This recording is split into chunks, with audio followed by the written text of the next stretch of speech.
Yeah, hi, it's Stuart from Top Shelf. Today we're going to be looking at if you get a phone call from your customer and the hybrid or vinyl nosings are twisting a bit, there's a good chance there's no adhesive actually behind that timber packer.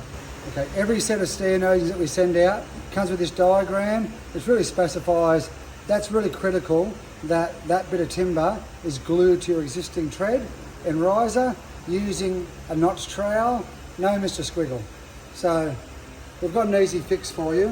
What you want to do is go to Bunnings, get these little 90-degree nozzles, and what that does, it makes it nice and easy to try and get a bit of liquid nails behind here, and then you can use your 18 gauge nail gun, and what you can do is put a nail into it, do a test first with your hybrid or an offcut to make sure your nail gun's all set right. Right. Pin that in there.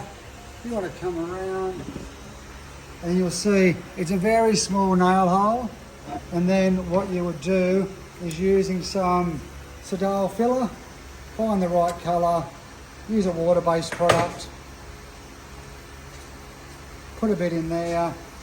They generally dry a bit darker, just wet rag, off it comes.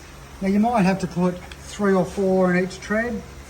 Try and find a like a knot or a grain, get the right colour match, and combination of a good liquid nails behind here and a few pins will hold it in there.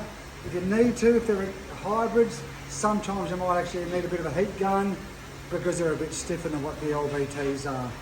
But that's a much easier way to fix them than trying to think you've got to take them all the way off. So try that first.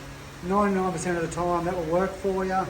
And just ensure you are using 100% glue, both tread and riser. And putting a few pins here and there through the job isn't a bad way to lay them either. It'll stop things from moving around and ensure that everything stays exactly how you wanted it.